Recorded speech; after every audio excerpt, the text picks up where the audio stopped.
दोस्तों स्टडी 91 में आप सभी का बहुत बहुत स्वागत है। और आज दोस्तों जीके जीएस की सीरीज नंबर 4 स्टार्ट होने जा रही है। जी हाँ दोस्तों, ये चौथी सीरीज है। जो लोग भी किसी भी परीक्षा की तैयारी करते हैं उन सभी के लिए बहुत खास सीरीज है। चाहे आप कोई भी एग्जाम दो, देखिए आपके एग्जाम में वही जीके जीएस के सवाल आने हैं, इसलिए यार क्या अलग से पढ़ना। तो जीके जीएस की कॉमन सीरीज पढ़िए ताकि आपकी पढ़ाई एकदम बेहतरीन हो सके, मजबूत हो सके, हर सब्जेक्ट पर आपकी पकड़ हो सके। साथ ही साथ इस तरह की 3 सीरीज दी जा रही है, ठीक है।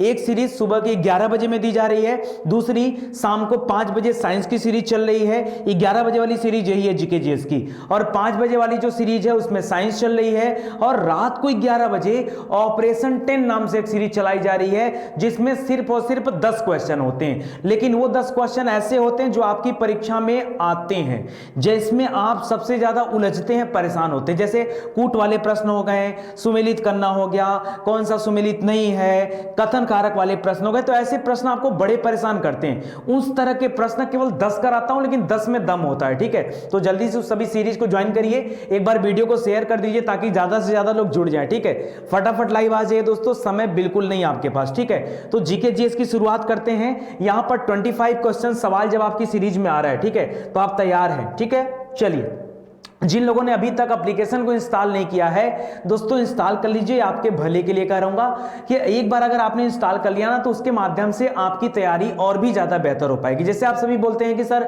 यूट्यूब पर नोटिफिकेशन नहीं आता, तो अगर आप ऐप को इंस्टॉल कर लेंगे तो नोटिफिकेशन वहां पर आपको मिल जाएगा। तो कोई भी क्लास आपकी छूट नहीं पाएगी स्टडी 90 में, इसलिए कह रहा हूं। तो एक बार मेरे कहने से इंस्टॉल कर लीजिए, ठीक है। चलिए आइए, पहला क्वेश्चन ये रहा आपके सामने, थोड़ा सा स्टैंडर्ड लेवल बना के रखा हूं, परेशान नहीं होना, इत्मीनान से पढ़ना और उत्तर देना है, ठीक है। चलिए जल्दी से उत्तर बताइए दोस्तों, क्या इसका उत्तर होने वाला है। दे रहा कि दुर्लभ राय ये बंगाल नवाब का, अच्छा पहले पूछा है कि कौन सा सुमेलित नहीं है, क्या बताना है। जो सुमेलित नहीं है उसके बारे में बताना है, जो सुमेलित नहीं है वो बताना है। दुर्लभ राय ये बंगाल नवाब का कोषाध्यक्ष था, क्या सही है क्या।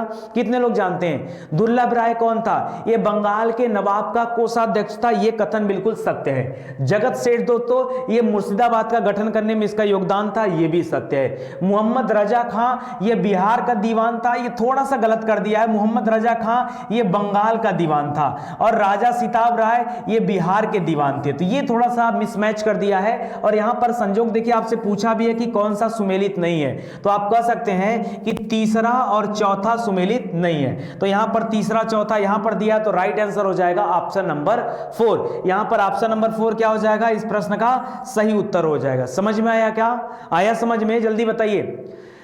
हाँ, कमेंट पे कमेंट आ रहे हैं, लेकिन यहां पर ध्यान दीजिए, थोड़ा सा डिफिकल्ट प्रश्न था, तो मुझे लगा कि यहां पर जो है कठिन चीजें पूछी जा रही हैं, ठीक है। तो फिलहाल आप याद रखिए, तीसरा और चौथा आपका सही उत्तर हो जाएगा। आगे देखिए, निम्नलिखित में से कौन सी घटना सही सुमेलित नहीं है। यह भी थोड़ा सा अच्छी सीरीज चल रही है, ये सुबह के 11 बजे इस तरह की स्पेशल सीरीज दी जाती है। देखिए बहुत सारे यूट्यूब पे चैनल हैं, लोग पढ़ा रहे हैं, लेकिन क्वालिटी कंटेंट कहां पर है दोस्तों, ये आपको देखना है। ये आपको पता है कि क्वालिटी कैसी होती है। इस तरह के प्रश्न परीक्षा में आते हैं, तो इस तरह के प्रश्न हम लोग जो है हमारी तरफ से कराए जा रहे हैं, आसान वाले नहीं। जो आपको आता है उसको क्या पढ़ना यार, जो नहीं आता उसको पढ़ो, तैयारी तब आपकी होगी। आपका एक एक समय इंपॉर्टेंट है। अगर आप यूट्यूब पे हो ना, तो खाली आप मत समझो कि सारी क्लास तो फ्री है, कुछ भी पढ़ लो, नहीं कुछ भी नहीं पढ़ना है।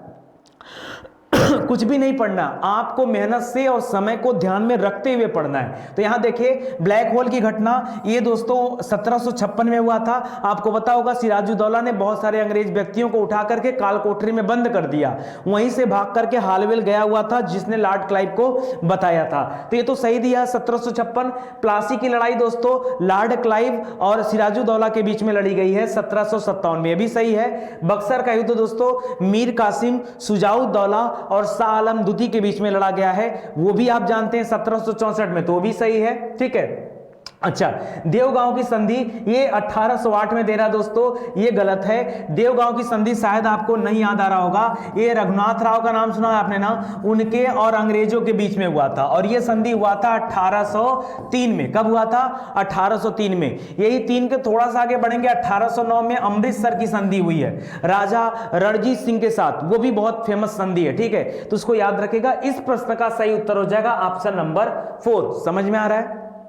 आ रहा है कि नहीं समझ में? आएगा समझ में, नहीं समझ में आएगा तो कहां जाएगा, ठीक है। स्टडी 91 है ना, क्यों टेंशन लेते हो, ठीक है। चलो अगले क्वेश्चन की तरफ बढ़ते हैं दोस्तों। अगला देखिए, कह रहा उस अंग्रेजी अधिकारी का नाम बताइए जिसने चंदागिरी, चंदागिरी नाम नहीं दोस्तों, यहां पे होगा चंद्रगिरी। क्या नाम होगा? चंद्रगिरी, ठीक है। चलिए, लिख रहा है कि उस अंग्रेज अधिकारी का नाम बताइए जिसने चंद्रगिरी के शासक से 1639 में मद्रास को पट्टे पर ले लिया था। मद्रास को पट्टे पर मतलब कुछ समय के लिए लीज पर ले लिया था, ठीक है, कि यहां पर हम अपना अपना कुछ भी करें, ठीक है, आपको एक मुफ्त पैसा दे दिया गया। तो चंद्रगिरी के राजा से मद्रास को पट्टे पर किसने लिया था? ये लिया था फ्रांसिस डे ने। देखिए यहां पर आप सभी गलत उत्तर बता रहे हैं, बहुत ज्यादा गलत उत्तर आ रहा है। देखिए अंदाज मत लगाइए, टॉमस रो की बात कर रहे हैं जो आप। टॉमस रो पहली बात ये जहांगीर के शासन काल में आया था। कहां पर आया था? ये जहांगीर के शासन काल में आया था। कब आया था? तो सन 1616 में आया था। छोला खाने आया था, छोला, ठीक है, छोला याद रखिए, टॉमस रो आया था। और जॉन चाइल्ड वो था दोस्तों जिसको औरंगजेब ने भारत से निष्कासित कर दिया था, बच्चे भाग जाओ यहां से, ठीक है, बताया था आपको। तो और जॉर्ज ऑक्सीडन ये मुझे नहीं पता, ठीक है। तो फ्रांसिस डे फिलहाल याद रखिए, इसने मद्रास को पट्टे पर लिया था। समझ में आ गया? तो याद रखेगा फ्रांसिस डे। और ये जो मद्रास पट्टे पर लिया ना, यहीं पर याद रखिए कोठी बनाया जो आगे चल के फोर्ट सेंट जॉर्ज के नाम से जाना गया, तो वो भी इंपॉर्टेंट है। आगे देखिए, कर्मा नृत्य किस राज्य से संबंधित है? बताइए, कर्मा नृत्य किस राज्य से संबंधित है? दोस्तों कर्मा नृत्य से जब भी प्रश्न आता है तो 2-3 जगह आप याद रखिए। जैसे कर्मा नृत्य आपका मध्य प्रदेश से में भी होता है, और मध्य प्रदेश से अलग किया हुआ गया था छत्तीसगढ़, ठीक है। तो दोस्तों छत्तीसगढ़ में भी खूब बड़े जोर शोर से होता है कर्मा नृत्य। इसके अलावा क्योंकि एक आदिवासी नृत्य है तो आदिवासियों की संख्या सोनभद्र में भी देखने को मिलती है, तो ये वाली कर्मा नृत्य सोनभद्र में भी होता है। तो छत्तीसगढ़, सोनभद्र और मध्य प्रदेश, ये तीनों आपको याद रखना, परीक्षा में कभी कुछ भी दे सकता है। यहां पर क्या दिया वो देख लीजिए, यहां पे मध्य प्रदेश दिया है तो मध्य प्रदेश क्या हो जाएगा? आपका सही उत्तर हो जाएगा। मध्य प्रदेश को काट करके ही अलग से बनाया गया था छत्तीसगढ़, तो छत्तीसगढ़ में भी ये कर्मा वाला नृत्य होता है, ठीक है। अच्छा चलो लगे हाथ में आपको कुछ नृत्यों के बारे में बता ही देता हूं, ठीक है। तो यहां पर सारी चीजें बता दिया गया। देखिए मध्य प्रदेश के जो फेमस नृत्य हैं, जैसे कर्मा नृत्य है, राई है, बधाई है, भगोरिया है, ठीक है। कर्मा, राई, बधाई, भगोरिया, कर्मा, राई, बधाई, भगोरिया, ये सभी कहां के नृत्य हैं? ये मध्य प्रदेश के हैं। उसी तरह से उत्तर प्रदेश में बात करें तो नौटंकी हो गया, रासलीला हो गया। आपको पता होगा नौटंकी और रासलीला। नौटंकी ये कानपुर हाथरस में होता है, रासलीला ये आगरा और मथुरा में होता है, ठीक है। बाकी कजरी ये आपका पड़ता है, क्या नाम है, मिर्जापुर वाले बेल्ट पे कजरी होता है, ठीक है, तो उसको याद रखेगा। बाकी छपेली और जैता भी ये उत्तर प्रदेश के नृत्य हैं, लोक नृत्य हैं। सिक्किम में बताऊं दोस्तों तो छू फाट नृत्य हो गया, स्नो लायन डांस हो गया, याकशाम हो गया, तासी आंकू हो गया, मरूनी नाच हो गया। पश्चिम बंगाल में काठी, गंभीरा, ढाली, जतरा, बाउल, ठीक है, ये सभी कहां होते हैं? पश्चिम बंगाल से संबंधित हैं। तो याद रखने की कोशिश करिए, कई बार जब आप पढ़ेंगे, रिपीट करेंगे, तब चीजें आपको याद होंगी। आगे देखिए, निम्न में से कौन सी एकेडमी भारत में नृत्य, नाटक तथा संगीत के विकास को प्रोत्साहन देने के लिए उत्तरदायी है? बताइए कौन है, कौन सी ऐसी एकेडमी जो नृत्य नाटक को प्रोत्साहन देती है, संगीत को प्रोत्साहन देती है? अरे उस एकेडमी का नाम ही है संगीत एकेडमी। क्या नाम है? संगीत एकेडमी, ठीक है। आपने संगीत एकेडमी का नाम सुना होगा, ठीक है, सुना है कि नहीं? तो इसको याद रखेगा, संगीत एकेडमी सही हो जाएगा। और इसकी स्थापना 1953 में की गई थी, ठीक है। तो इसको याद रखेगा, भारत में नृत्य, नाटक और संगीत के विकास को प्रोत्साहन देने के लिए इसका स्थापना किया गया है। खेलों में बटरफ्लाई किससे संबंधित है? बटरफ्लाई, बटरफ्लाई कल दोस्तों हम लोगों ने पढ़ा था बुलसाई के बारे में ना, बुलसाई, ठीक है। आज हम लोग पढ़ रहे हैं बटरफ्लाई। बुलसाई शूटिंग से संबंधित था, और बटरफ्लाई दोस्तों ये तैराकी से संबंधित है। किससे संबंधित है? तैराकी से। एकदम याद कर लीजिए, ये सीरीज आपको बहुत फायदा देगी, लेकिन कब? जब इस सीरीज को रोज आप देखेंगे, पर डे देखेंगे। मैं देखता हूं दोस्तों आप सभी आते तो हैं लेकिन पूरा वीडियो नहीं देखते, मुझे नहीं पता क्यों नहीं, लेकिन देखा करिए। और हाथ जोड़कर निवेदन है कि मैक्सिमम कोशिश करिए ऑनलाइन देखने का, क्योंकि आप जब वीडियो को डाउनलोड करके देखते हैं ऐसे में हमारा बहुत नुकसान होता है। या कम से कम अगर आप डाउनलोड करते हैं तो कम से कम वीडियो का एडवर्टीजमेंट जो प्रचार आता है उसको जरूर देखिए, उसको स्किप मत किया करिए। निवेदन है दोस्तों आप सभी से, ठीक है। ये अच्छे के लिए कर रहा हूं क्योंकि उसी से हमारी थोड़ी इनकम हो जाती है, जिससे पूरा सिस्टम रन कर रहा है, नहीं तो मैं कैसे चलाऊंगा सारी चीजें, ठीक है। तो तैराकी याद रखिएगा, बटरफ्लाई जो है ये तैराकी से संबंधित है। इसके अलावा फ्री स्टाइल और बेस्ट स्ट्रोक ये जो शब्द है ये भी तैराकी से ही संबंधित है, ठीक है, इसको याद रखिएगा। आगे बढ़ते हैं। रैमन मैग्सेसे पुरस्कार प्राप्त करने वाले पहले भारतीय कौन थे?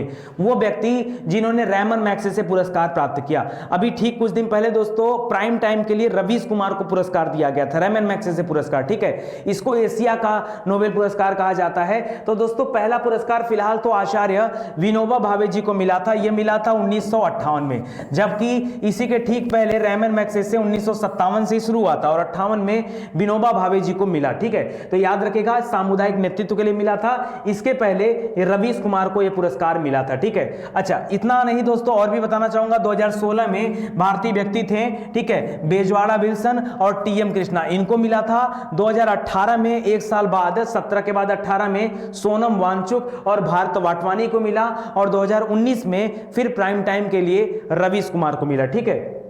तो इसको भी याद रखेगा। प्रतिष्ठित एबेल पुरस्कार किस क्षेत्र में दिया जाता है बताइए? प्रतिष्ठित एबेल पुरस्कार, ठीक है। कल हम लोगों ने पढ़ा था प्रज्ञा पुरस्कार, मैंने बताया था हिंदी विषय के साहित्यों को दिया जाता है, साहित्यकारों को, ठीक है। तो याद रखेगा प्रज्ञा पुरस्कार। उसी तरह से आज एबेल पुरस्कार दे रहा है। एबेल पुरस्कार दोस्तों ये गणित के क्षेत्र में दिया जाता है, जो गणित के क्षेत्र में अच्छा करते हैं उनको दिया जाता है। 2019 का ये पुरस्कार उलेनहेक बक को दिया गया था, ठीक है। तो याद रखेगा दोस्तों एबेल पुरस्कार ये गणित के क्षेत्र में दिया जाने वाला सबसे बड़ा पुरस्कार है। ये नॉर्वे के प्रसिद्ध गणितज्ञ थे, उनका नाम था नील्स हेनरिक एबेल, उन पे नाम पर ये शुरू किया गया 2003 से। और 2017 में येवेस मेयर को दिया गया, 18 में रॉबर्ट लैंगलैंड्स को दिया गया और 19 में उहलेनबेक को दिया गया, ठीक है। तो लास्ट वाला याद रखिए उहलेनबेक। 2020 में अभी इसका जो अनाउंसमेंट नहीं हुआ है, तो इसको आप ध्यान दीजिएगा, ठीक है। अगले क्वेश्चन की तरफ बढ़ते हैं। मही सुगंधा, मही नहीं है दोस्तों, यहां पे मिस प्रिंट है, माही सुगंधा पढ़ते हैं। क्या पढ़ते हैं? माही सुगंधा, ठीक है। माही सुगंधा दोस्तों ये किसकी प्रजाति है बताइए? माही सुगंधा एक किसकी प्रजाति है? तो दोस्तों माही सुगंधा, सुगंधा मतलब सुगंध आ रहा है और क्या मस्त बिरयानी महक रही, इसमें चावल महक रहा है, ठीक है। तो याद रखिए धान, ये धान की है, गलती से भूल गया तो आपको मेरी बातें याद आ जाएंगी, ठीक है। तो याद रखिएगा माही सुगंधा ये धान की प्रजाति है। धान में कई सारी प्रजाति हैं, जैसे जया, साकेत, पूसा 1460, पूसा 1509। उसी तरह से गेहूं में राज है, लरमा रोजा है, सोनोरा है, ठीक है, 63-64। सरसों में पीतांबरी बहुत फेमस है और वरुड़ा हो गया। सूर्यमुखी में कावेरी और संजीन हो गया। दोस्तों कोशिश करिए याद करने की, मैं नहीं कह रहा हूं कि ये याद नहीं हो सकता, लेकिन हां थोड़ा मेहनत करना होगा आप सभी को, थोड़ा सा ज्यादा मेहनत करना होगा, तो थोड़ा सा ज्यादा मेहनत आप बना के रखिए, ठीक है। चलिए आगे देखिए। क्यूरिंग की क्रिया किस फसल में संपन्न की जाती है? क्यूरिंग की क्रिया, क्यूरिंग बताइए, क्यूरिंग किस फसल में किया जाता है? क्यूरिंग कपास में, तंबाकू में, जूट में या फिर चाय में? क्यूरिंग की क्रिया कहां पर होती है दोस्तों? तो क्यूरिंग यहां पर पत्ती अलग किया जाता है, हालांकि चाय में भी इस तरह का होता है, लेकिन चाय यहां पे नहीं होगा, यहां हो जाएगा तंबाकू। क्या हो जाएगा? तंबाकू, ठीक है। Tobacco city of India Guntur को कहा जाता है, याद रखेगा, ठीक है।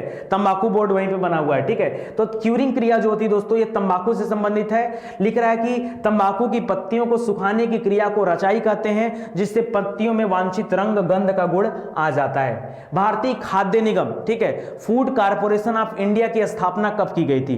दोस्तों इसकी स्थापना इसलिए किया गया कि खाद्य सामग्री जो है उसको खरीद करके स्टोर किया जा सके, ताकि आपातकाल के समय इसका इस्तेमाल कर सके। आपातकाल कैसा?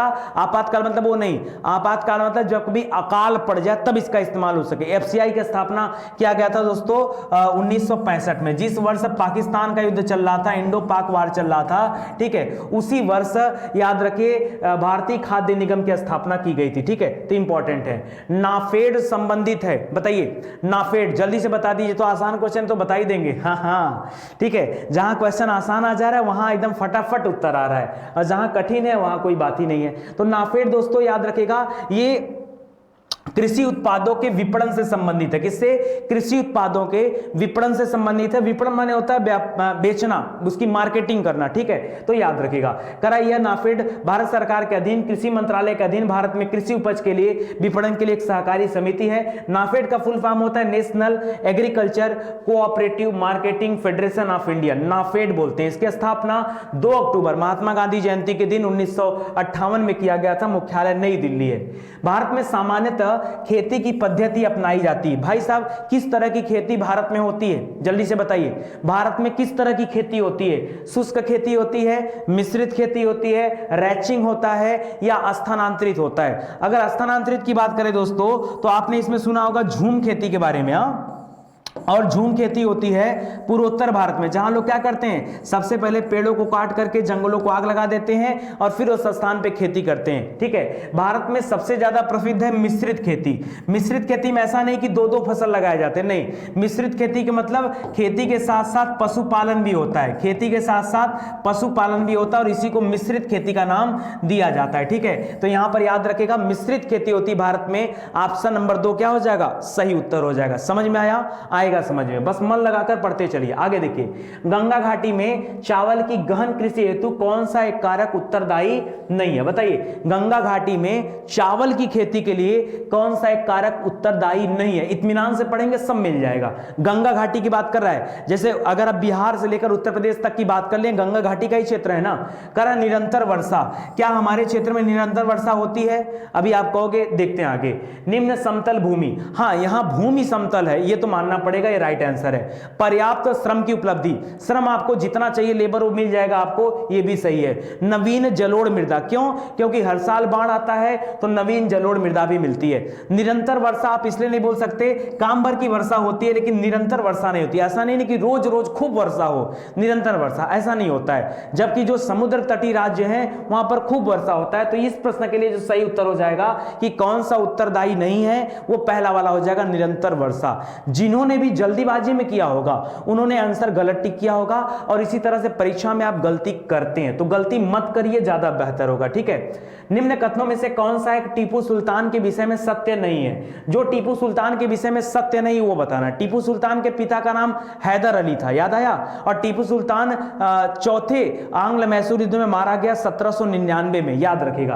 करा उसने फ्रांस, टर्की एवं पार्सिया में कूटनीतिज्ञ भेजे थे, ये सही है दोस्तों। वह पहला ऐसा व्यक्ति था जो देश विदेश में कूटनीतिज्ञों को भेजा करता था, उसके राज्य में लोग आया करते थे, ये सही है। करा उसने चीन के साथ व्यापारिक संबंध बनाए थे, ये भी सही है। उसके दरबार में कुस्तुनतुनिया और फ्रांस के राजदूत आए थे, ये खुद दूसरों के यहां भेजता भी था और वहां के लोग आते भी थे, पहले ही बता दिया, तो ये भी सही है। उसने सामुद्रिक सेना नहीं बनाई थी, ये गलत दे दिया।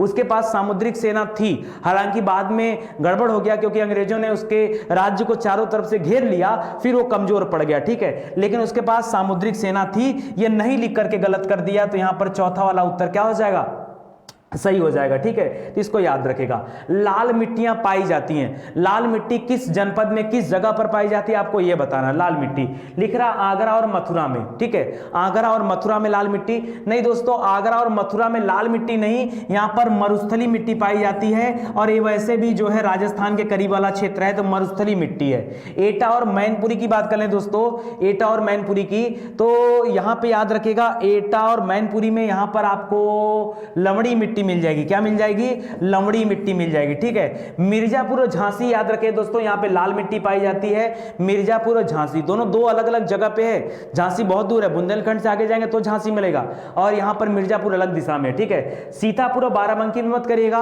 यहां भी लवणी मृदा कर सकते हो। यहां पे सही उत्तर हो जाएगा ऑप्शन नंबर 3, जो बता दिया उसको याद रखिए। ठीक है, जो बता दिया उसको याद रखिए। लाल मिट्टी वाले क्षेत्र जहां जहां है वहां पर दलहन और तिलहन की खेती होती है, क्योंकि लाल मिट्टी के खेत में लौह मात्रा अधिक पाया जाता है। ठीक है, लोहे की मात्रा अधिक होती है, वहां पर नाइट्रोजन, फास्फोरस, चूना पत्थर इन सब की कमी होती है, लेकिन उसकी मात्रा ज्यादा होती है। ठीक है, चलिए, क्लिक जैकिंग क्या होता है, कंप्यूटर के में एक शब्द आता है क्लिक जैकिंग, बताइए जरा क्लिक जैकिंग क्या होता है, इत्मीनान से सोच समझ के बताइए, कोई जोर जबरदस्ती नहीं है। ठीक है, क्लिक जैकिंग क्या होता है, याद रखें दोस्तों, क्लिक जैकिंग माने होता है कि समझ लीजिए बहला फुसलाकर आपका पासवर्ड ले लेना। ठीक है, यही क्लिक जैकिंग है।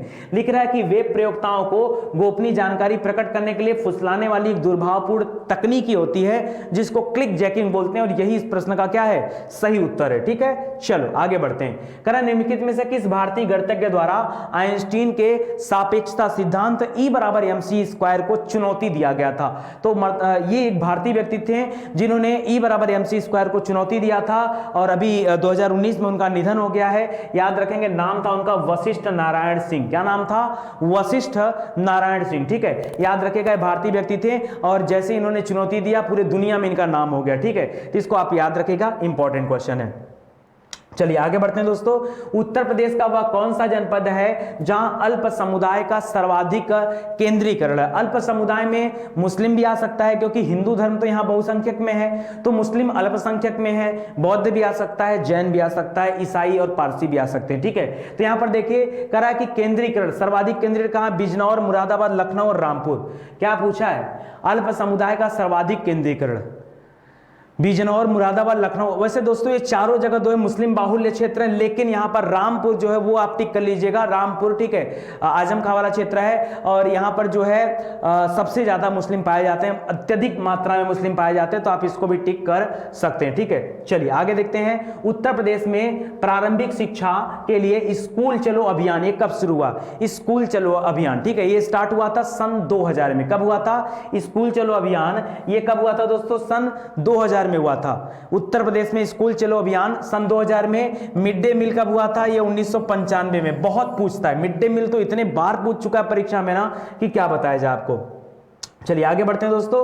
कार्तिक एक लोक नृत्य है दोस्तों, कार्तिक लोक नृत्य कहां का लोक नृत्य है। इसके पहले अभी कर्मा पूछा था, मैंने बताया छत्तीसगढ़ भी है, सोनभद्र भी है और आपका मध्य प्रदेश भी है। ठीक है, कर्मा पूछा था, यहां पर आपसे पूछ रहा है कार्तिक। तो कार्तिक लोक नृत्य कहां का है दोस्तों, ये बुंदेलखंड का लोक नृत्य। कहां का है, बुंदेलखंड का है, तो यहां पर बुंदेलखंड आपका सही उत्तर हो जाएगा। ठीक है, बुंदेलखंड आपका राइट आंसर हो जाएगा। यहां पर कार्तिक एक लोक नृत्य है। निम्नलिखित में से कहां पर विज्ञान नगरी अवस्थित है, विज्ञान नगरी कहां पर अवस्थित है, कानपुर, इलाहाबाद, लखनऊ या नोएडा, बताइए।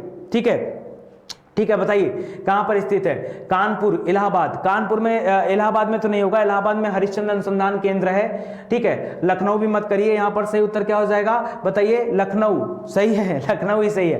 कानपुर में होजरी वाले काम होते हैं, कपड़े वाला काम होता है, लेदर टेक्नोलॉजी पार्क वगैरह इस टाइप का बना हुआ है, तो उसको याद रखेगा। ठीक है, यहां पर लखनऊ हो जाएगा। ठीक है, विज्ञान नगरी कहां पर है, लखनऊ में स्थित है। ठीक है, विश्व अनुसंधान केंद्र और ये अमृत अनुसंधान केंद्र ये सब वहीं पर स्थित है। ठीक है, नोएडा को इलेक्ट्रिक सिटी बोलते हैं। जारवे कल्चर एक चालकोलिथिक नहीं होता, यहां चारकोलिथिक होगा। एक चारकोलिथिक पुरातात्विक स्थल था जो वर्तमान समय में निम्नलिखित में से किस भारतीय राज्य में स्थित है, जारवे। जारवे कल्चर जो था दोस्तों, इसका एक प्रमुख स्थान था दैमाबाद। आपने नाम सुना होगा, दैमाबाद कहां पड़ता है, महाराष्ट्र में। यह सर्वाधिक दक्षिणी स्थल है दैमाबाद, तो याद रखेगा महाराष्ट्र में है और वहीं पर जारवे कल्चर था। ठीक है, इसी दैमाबाद से आपने बैलगाड़ी का प्रमाण देखा है ना। ठीक है, और 4-5 तल्ले का एक घर भी देखने को मिला है, तो उसको भी याद रखेगा, इंपॉर्टेंट है।